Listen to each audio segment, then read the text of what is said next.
এখানে মানে অনেক স্মৃতি জড়াই আছে, তাই আমরা সিদ্ধান্ত নিয়েছি এটা ভাঙবো না, এটা মানে ঐতিহ্য হিসেবে রেখে দিব।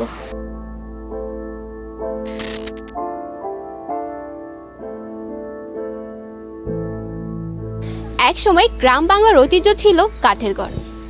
কয়েক দশক আগেও শহরে কাঠের ঘর দেখা যেত, কিন্তু রাখাইন সম্প্রদায়ের কয়েকটি কাঠের ঘর ছাড়া আর দেখা যায় না। আধুনিকতার ছোঁয়ায় ধীরে ধীরে হারিয়ে যাচ্ছে এই কাঠের ঘর।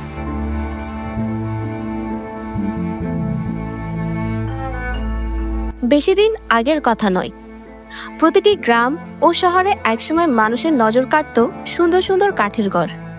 ঝড় বৃষ্টি থেকে বাঁচার পাশাপাশি প্রচুর গরম ও শীতে বসবাস উপযোগী কাঠের তৈরি এসব ঘর এখন আর তেমন চোখে পড়ে না।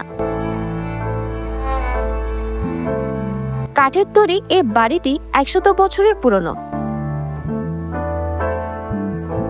বর্তমান সময়ে এসেও যে ঘরে একটু আধুনিকতার ছোঁয়া লাগেনি, কিন্তু তবুও অনন্য অসাধারণ এই কাঠের ঘর।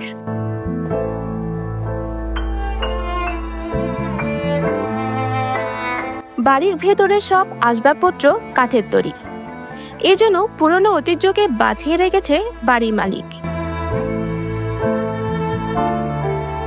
তীব্র গরমে শীতল থাকে, আবার প্রচণ্ড শীতে কনকনে ঠান্ডা গায়ে লাগে না এই বাড়িতে। তাই আলিশান জীবনযাপনের সুখ খুঁজে না পেয়ে এই কাঠের ঘরেই বসবাস করছেন বাড়ির মালিক। এটা বাড়িটা আপনার 100 বছরের উপরে হয়ে গেছে। তো এখন এই বাসায় নর্মালি গরমকালেও নর্মালি এত ফ্যান লাগে না, যেমন 2টা-3টার দিকে একদম পুরা ঠান্ডা হয়ে যায়। কিন্তু এই জমানায় এখন মডার্ন যুগে আমরা বিল্ডিংয়ে বাস করি, আমরা আসলে ফিল করি, কারণ বিল্ডিংয়ের ভিতরে যে গরম, এসি লাগতেছে মডার্ন যুগে, তারপরে লাগতেছে তোমার ফ্যান লাগতেছে, ইলেকট্রিসিটি খরচ হচ্ছে, তারপরে পরিবেশ ধ্বংস হচ্ছে, আসলে ওইগুলি ফিল করি আর কি। তারপরে এইখানে যেমন চারিদিকে বাতাস, হ্যাঁ, হিমেল হাওয়া, তারপরে এই পরিবেশটা এখন আর পাওয়া যায় না।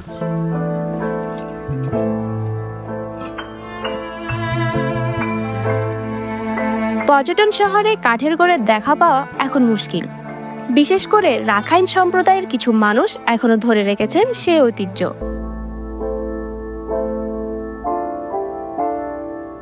এই বাড়িটি পাকিস্তান আমলের তৈরি। 1991 সালের ঘূর্ণিঝড়ে কিছুটা ক্ষতিগ্রস্ত হয়েছিল, তবে মেরামত করে আবারও বসবাস উপযোগী করেছেন। এখনো বেশ দিব্যি আছে ঘরটি।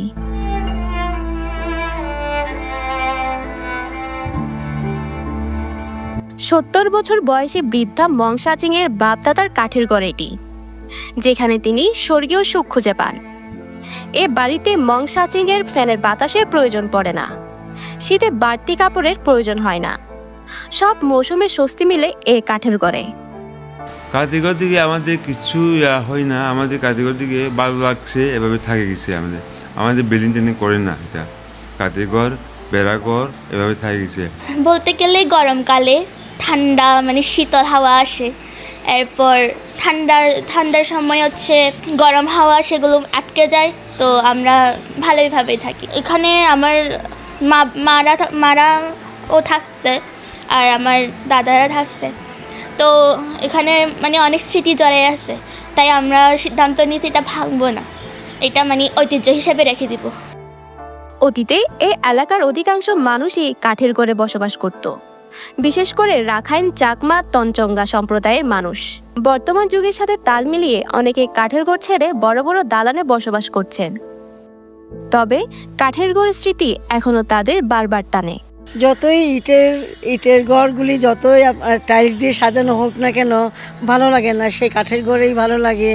যে চেয়ার টেবিল নাই, হ্যাঁ, তক্তার উপরে আমরা মানে বিছানা ছিল, চেয়ার টেবিলও রাখতাম না, নিচে যতটুকু দরকার ছিল নিচে রাখতাম পাকঘরে, এবং নিচে ড্রয়িং রুম বলি অথবা বৈঠকখানা বলি ওখানেই ছিল, উপরে কিন্তু সব খোলা আমাদের। তো অনেক কাঠ নষ্ট হয়ে যাওয়ার কারণে প্লাস আরও মানে মেরামত করার মতন আমাদের সামর্থ্য নাই, এত দাম বেড়ে গেছে, ওই জন্যই আমরা ভেঙে এই ইটের দালান কোঠা করছে আর কি। আমাদের সেই ঐতিহ্যগত ঘরগুলি হারিয়ে যাচ্ছে, এটা খুব কষ্ট লাগে আর কি, আমাদের সেই স্মৃতিময় ঘরগুলি। পটুয়াখালী, বরগুনা সহ বিভিন্ন জেলায় সরকারিভাবে কাঠের ঘর নির্মাণ করে দেওয়া হতো। তাদের দাবি প্রকল্পটি যেন পুনরায় চালু হয়, যাতে করে পুরনো এই ঐতিহ্য আবারও ফিরে আসে। বাংলাদেশের যেটা আগে একসময় প্রধানমন্ত্রীর কার্যালয়ের আমাদের একটা অনুদান ছিল, সেটা হলো ক্ষুদ্র নিগোষ্ঠী বলেন বা আদিবাসী বলে, ওখান থেকে কিন্তু পটুয়াখালী, বরগুনাতে ওই ধরনের ঘর তৈরি দেওয়া হতো।